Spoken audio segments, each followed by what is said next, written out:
এই মৃত্যু পতাকা আমার দেশ নয়, এই কথা আমরা বারবার বলি। আর তানভীর নাসরিনের মতো লেখকরা বারবার এই মৃত্যু পতাকার বিরুদ্ধে হয়তো জিহাদ ঘোষণা করতে চান দক্ষিণপন্থী রাজনীতির প্রতিস্পর্ধার মতো বইয়ের ভেতর দিয়ে। এবং আমার খুব ভালো লাগছে যে সুমন ভট্টাচার্য সাংবাদিক এবং তানভীর নাসরিন দুজনে মিলে এই বইটা লিখেছেন। ফলে আমরা একটা ইন্টারেস্টিং আলোচনার দিকে যাব। দিদি, আমার প্রথম প্রশ্ন, আজকে তো ভারতবর্ষে আমরা যেটাকে দেখছি সেটাকে কি দক্ষিণপন্থীর প্রতিস্পর্ধা বলা যায় নাকি ফ্যাসিজম বলা যায়? কিছু লোকের মনে হলো যে অমুক জায়গায় রাম জন্মেছে, তারা বাবরি মসজিদটাকে সম্পূর্ণ ধ্বংস করে দিল। এটা ফ্যাসিজম না দক্ষিণপন্থীর প্রতিস্পর্ধা? না না, এটা দক্ষিণপন্থী আধিপত্যবাদের কথা আমরা বলছি, হেজিমনি যাকে বলে। কাজে অবশ্যই এটা দক্ষিণপন্থী আধিপত্যবাদ, এবং এই দক্ষিণপন্থী আধিপত্যবাদ শুধু আমাদের দেশে নয়, আমেরিকা থেকে শুরু করে একেবারে পাশে বাংলাদেশ পর্যন্ত কিন্তু সেটা চলছে। এবার এই আধিপত্যবাদের যে বিষয়টা আমরা দেখছি, অনেকদিন আগে আমরা যদি দেখি তাহলে দেখব যে বিশিষ্ট লেখিকা অরুন্ধতী রায় একটা ইন্টারেস্টিং কথা বলেছিলেন যে এমন একটা সমাজে আমরা রয়েছি যেখানে রাস্তার মাঝখান দিয়ে কেউ গেলে বলা হচ্ছে তুই কি শাহরুখ খান যে রাস্তার মাঝখান দিয়েই যাবি, মানে শাহরুখ খানের জন্য যেন ব্যাপারটা অ্যালাউ।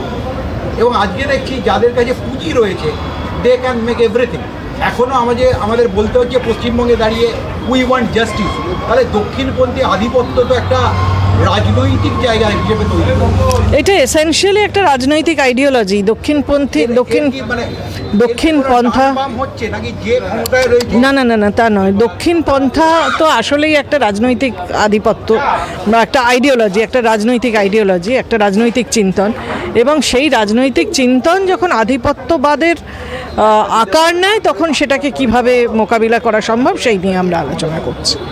আমরা পৃথিবীর ইতিহাসে দেখেছি যে সোভিয়েত ইউনিয়নের একটা লড়াই ছিল। সোভিয়েত ইউনিয়ন যখন ছিল তখন অন্তত এই হাঁস মুরগির মতো মাদুরোকে তুলে নেওয়া যাওয়া যেত না। তার একটা বিরাট রোল ছিল।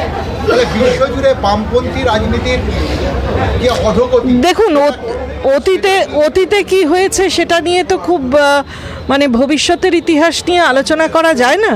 ইতিহাসের সমস্ত কিছুই সময় স্পেসিফিক, টাইম অ্যান্ড স্পেস আমরা বলি, সময় এবং স্থান নির্ভর। কাজেই আজকে ইউএসএসআর থাকলে মাদুরোকে তুলে নিয়ে যাওয়া যে সম্ভব হতো কি হতো না, এটা লার্জলি স্পেকুলেটিভ। কাজেই স্পেকুলেটিভ হিস্ট্রির মধ্যে আমরা যাব না, কিন্তু এই সময়ে যা ঘটছে সেটা ইম্পর্ট্যান্ট। আপনি একটা জায়গায় খুব সুন্দরভাবে বলেছেন যে আপনি প্রথমে একজন ভারতীয়, তারপর একজন নারী, তারপর একজন মুসলমান।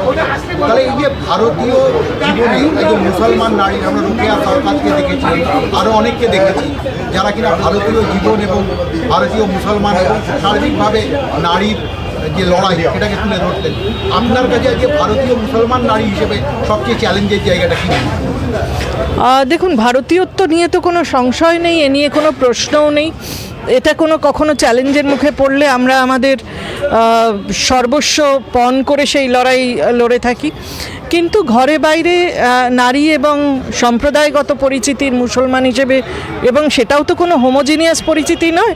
পৃথিবীর সব মুসলমান একরকম নন, ভারতবর্ষের সব মুসলমান, বাংলার সব মুসলমানও একরকম নন। কাজে এই সমস্ত প্লুরালিজমকে একসঙ্গে নিয়েই আমাদের ভারতীয়ত্ব, বাঙালিত্ব, নারীত্ব, মুসলমানত্ব সব কিছু নির্মাণ করা হয়। আজকে আমরা দেখছি 90 দশকের পর থেকে একটা নিউ লিবারাল অর্থনীতি এসছে। সেই অর্থনীতিতে আমরা দেখছি শ্রমিকের, বিশেষ করে নারী শ্রমিকের কোনো অধিকারও থাকছে না। এই পশ্চিমবঙ্গের মতো রাজ্যেই সমকাজে সমবেতনের কথা কেউ ভাবতে পারছে না। এখানে আমরা দেখছি এমন স্বৈরাচারী কাঠামো কখনো হয়ে যায় যে দলিত যদি, এখানে এই রাজ্যে নয়, দলিত যদি ঘোড়ায় চড়ে তাকে নামিয়ে দেওয়া হয়, একটা বড় গাড়ি অনেক কিছু কুচলে দিতে পারে। এইরকম একটা অদ্ভুত সংস্কৃতিকে আপনি কীভাবে?